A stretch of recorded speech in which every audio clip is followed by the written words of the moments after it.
Bonjour à toutes et à tous, c'est Magic Focus, j'espère que vous allez bien. Aujourd'hui, nous allons parler de Mickey Mouse dans les parcs Disney. Et nous allons bien sûr nous poser cette question, est-ce que une attraction sur Mickey Mouse peut potentiellement arriver à Disneyland Paris? Donc c'est surtout un prétexte à la vidéo, puisque nous allons parler de la présence de Mickey Mouse dans les parcs. On va voir tous les projets, les attractions qui auraient dû être là, être dans les parcs Disney, voir le jour à propos de Mickey Mouse, pour ensuite justement aborder cette question. Donc Mickey Mouse, évidemment, c'est le héros de tous, celui qu'on veut voir absolument quand on est dans un parc Disney. La raison est très simple, c'est le symbole de l'Empire Disney. Très facile à reconnaître, très facile à dessiner, à identifier. C'est Mickey qui domine, et ce depuis près de 90 ans, puisque bientôt Mickey Mouse fêtera, comme il se doit d'ailleurs dans les parcs Disney, ses 90 ans. Donc, comme vous le savez, tout a commencé par une souris, comme le disait si bien Walt Disney. Enfin non, pas vraiment, parce que tout a commencé par un lapin. Vous savez qu'à la base, c'est Oswald le lapin chanceux, qui aurait dû être le symbole fort de Disney. Alors en réalité, ce qui s'est passé, c'est que Walt Disney avait créé ce petit personnage et a découvert rapidement qu'il n'avait pas les droits d'exploitation d'Oswald. Et suite à un différend, il a préféré recommencer les choses et, soi-disant, selon la légende, à bord d'un train le ramenant de Californie, il aurait créé Mickey Mouse. Il aurait créé Mickey Mouse. Alors, il n'a pas été tout seul à créer ce Mickey Mouse en réalité, puisque Hub He-Works l'a beaucoup aidé dans l'animation de ce fameux Mickey Mouse, et que Mickey, qui aurait dû à la base s'appeler Mortimer, s'est appelé Mickey grâce à la femme de Lillian Disney qui préférait largement le prénom de Mickey. Donc, ce petit personnage aujourd'hui extrêmement célèbre, eh bien, a débuté dans Plane Crazy en 1928, puis finalement Walt Disney a essuyé quelques refus, alors il a travaillé sur The Galloping, qui était un autre court métrage, avant que le son n'arrive, et c'est finalement Steamboat Willie qui est le premier dessin animé avec son synchronisé qui l'a sauvé et qui a fait connaître Mickey Mouse au monde entier. Ce fameux dessin animé avec le fameux bateau, ça je pense que c'est connu et reconnu de tous. Donc aujourd'hui Mickey Mouse rapporte énormément d'argent, hein. Ça se compte en milliards de dollars, il est décliné dans une tonne de produits dérivés, ça va des vêtements aux jouets en passant par les objets du quotidien, mais aussi dans l'art, avec par exemple la peinture, la calligraphie, tout peut être amené finalement à faire penser à Mickey Mouse. D'ailleurs, il y a dans les parcs les fameuses Mickey, les fameux Hidden Mickey, qui sont des véritables légendes créées par les Imagineers. Parfois il y en a, parfois il y en a pas. C'est un peu la fabulation des fans qui délirent complètement à ce sujet, mais ça existe. Bref, on fait de tout avec Mickey Mouse et tout fonctionne à merveille, et ce depuis 1928. Alors, si on revient maintenant dans les parcs, ce qu'il faut savoir, c'est que Mickey Mouse a joué dans plus de 40 productions, incluant spectacles et parades dans les parcs. Plus de 40 productions depuis 1955. C'est assez considérable. Et tous les soirs, il est le héros des super productions fantasmiques, hein, et ce depuis 1992 à Disneyland Resort, 96 pour Disney's Hollywood Studios et 2011 pour Tokyo Disney Sea. Alors, on insiste depuis quelques moments maintenant, quelques années, à la génération des spectacles Mickey End. Mickey End, eh bien, parce qu'on a commencé en 2013 avec Mickey and the Magical Map, puis on a suivi avec Mickey and the Wondrous Book à Hong Kong Disneyland, avant de terminer en 2016 par l'une des productions les plus exceptionnelles jamais créées dans un parc Disney, à savoir Mickey and the Magician à Disneyland Paris. Donc ces spectacles mettent en scène Mickey Mouse qui va servir très clairement de fil conducteur, et on a là non seulement une présence assez ardue de Mickey Mouse, mais on a aussi tout un tas de technologies comme les écrans ou les effets spéciaux au service de ces nouveaux spectacles.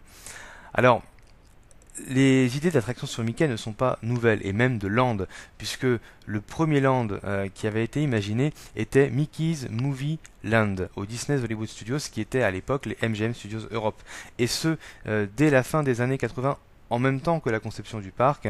Donc ça aurait dû être un land où on aurait visité quelques productions, quelques secrets, quelques coulisses des productions de Mickey Mouse, mais on aurait pu aussi être dans un gros dark ride qui aurait en fait retracé l'histoire de la carrière de Mickey Mouse. Donc on aurait été dans un dark ride totalement inédit et aussi vraiment quelque chose qui nous aurait appris beaucoup d'anecdotes par rapport à la carrière de Mickey Mouse. Ça aurait été très sympa d'être immergé dans cette grande carrière. Et l'attraction aurait été un petit peu comme The Great Movie Ride, justement, toujours dans le même parc, sauf que The Great Movie Ride était basé donc sur les films. Puis ensuite, on a eu, toujours à la fin des années 80, le Mickey's Birthday Land à l'occasion des 60 ans de Mickey Mouse. Donc le Mickey's Birthday Land était un land complètement provisoire, avec des maisons, des activités, enfin des maisons qui reprenaient bien sûr la maison de Mickey, etc. Des activités autour de Mickey Mouse, des petits spectacles qui auraient dû être là seulement pour quelques années, voilà, juste pour profiter, on va dire de manière un petit peu plus allongée, l'anniversaire des 60 ans de Mickey. Et finalement, en 1988, c'est Mickey's Toontown Fair qui est arrivé à la place de Mickey's Birthday Land, donc pour que cette zone soit permanente cette zone recrée le village plutôt campagnard cette fois-ci, un village campagnard de Mickey Mouse avec des maisons, des résidences en fait, des résidences secondaires, la maison de Mickey, la maison de Minnie, encore le bateau de Donald. Cette zone a été détruite pour faire place au New Fantasyland du Magic Kingdom en 2011. Mickey's Toontown a été donc repensé dès le début des années 90. C'est en 1993 qu'a ouvert Mickey's Toontown en Californie. Mickey's Toontown qui s'inspire à la fois de Mickey Mouse mais aussi de Roger Rabbit, puisque c'est une époque où Roger Rabbit avait un grand succès et Disney cherchait à exploiter Roger Rabbit. Donc ça a été un petit peu le coup bien trouvé, c'est-à-dire comme on dit, faire une pierre deux coups, à la fois en mettant du Mickey et du Roger Rabbit pour former Mickey's Toontown. Dans Mickey's Toontown, bien sûr, on trouve la fameuse Mickey's House, avec des petites anecdotes que je peux vous raconter, comme par exemple son passeport et ses souvenirs qui sont présents dans une étagère. Vous avez le passeport de Mickey Mouse, et juste à côté, vous avez bien sûr les souvenirs qu'il a ramenés du monde entier. Et ces souvenirs, sont, en l'occurrence, un éventail japonais et une tour Eiffel. Non, c'est pas vraiment du hasard quand on sait que c'est un petit clin d'œil à Tokyo Disneyland et à Disneyland Paris, bien sûr. On va trouver aussi ses costumes, les costumes de sa carrière. On va trouver par exemple les costumes de Fantasia, du brave petit tailleur, du prince et le pauvre, mais aussi, bien sûr, Fantasmique. Dans une petite bouteille sur la cheminée, on va pouvoir trouver par exemple le Steamboat Willie. Ou encore, on a un livre qui s'appelle Walt My Paul, et qui est donc Walt mon pote, et qui est un livre qui supposons, est un hommage de Mickey à Walt Disney. Alors, voilà pour ce qui concerne finalement les landes, les attractions qui ont été tentées. On a bien sûr à Disneyland Paris Meet Mickey Mouse à Paris et à Orlando. Alors à Orlando c'est dans le Main Street Theater et à Disneyland Paris c'est dans l'ancien Fantasyland Theater. D'ailleurs ce qui est quand même très intéressant, c'est de savoir que quand vous rentrez dans Meet Mickey, quand vous êtes au moment où vous rencontrez Meet Mickey qui est censé vous rencontrer dans les loges, et bien ce qu'il faut savoir c'est que effectivement vous êtes dans les vraies loges du spectacle, enfin de la salle de spectacle qu'il y avait avant, à savoir le Fantasyland Theater. Si l'attraction a été créée à Disneyland Paris, c'est que les visiteurs voulaient, de manière sûre et certaine, pouvoir rencontrer Mickey Mouse, et que Mickey a tel succès qu'il ne pouvait pas faire autrement que de pouvoir permettre aux gens de pouvoir le rencontrer. Bien sûr, Shanghai Disneyland a appelé son Main Street USA la Mickey Avenue, qui est donc complètement différente, puisque c'est un mélange de Main Street, de Hollywood Boulevard, de Buena Vista Street et justement de Toontown. Donc là, carrément, une avenue au nom de Mickey Mouse. Alors, bien évidemment, les attractions sur Mickey Mouse, il y en a des plus anciennes encore. Bah oui, parce que en 1971, à Walt Disney World, au Magic Kingdom a ouvert le Mickey Mouse Revue. Et le Mickey Mouse Revue, c'était quoi? C'était un petit spectacle d'audio animatronique où Mickey était le chef d'orchestre et plusieurs personnages animatroniques jouaient les musiques phares du dessin animé dans lesquelles ils étaient inspirés.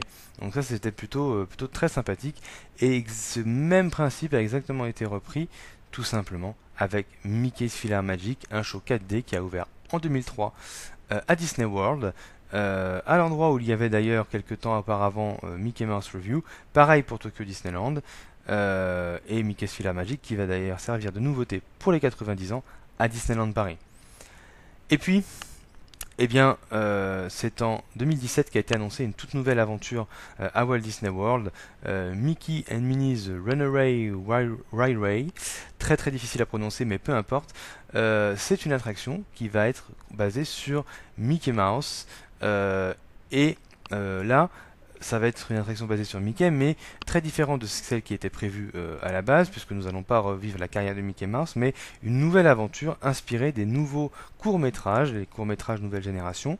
Donc ça c'est assez intéressant parce qu'on va pouvoir aller dans le dessin animé directement, on va passer de la salle du cinéma au dessin animé, on va pouvoir être immergé grâce à des décors, des écrans, des effets spéciaux, des véhicules trackless avec une particularité, c'est que ces véhicules pourront se détacher, c'est-à-dire qu'au départ nous serons dans un train avec Dingo, le train va sûrement dérailler puisque vous imaginez que c'est Dingo qui conduit, et que par le fait les véhicules seront détachés et on pourra vivre à mon avis beaucoup d'aventures. Il y aura plus d'une dizaine d'animatroniques et surtout il y aura cette particularité de vivre une expérience en 2,5D, quelque chose comme ça, ou 3,5D, je ne me rappelle plus comment ils appellent ça. Bref, en tout cas, eh bien, ça sera une aventure totalement inédite parce que les effets 3D seront là sans lunettes ni quoi que ce soit. Donc, attraction très novatrice, je pense, qui va permettre enfin de pouvoir avoir une vraie attraction sur Mickey. Et de là, on s'interroge bien sûr sur Disneyland Paris. À Disneyland Paris, nous avons Toon Studios. Toon Studios, là où les Toons travaillent. Il y a un petit hommage extrêmement maladroit à Mickey's Toontown à l'intérieur de ce lot, puisque ce sont des lots et non pas des lands Walt Disney Studios.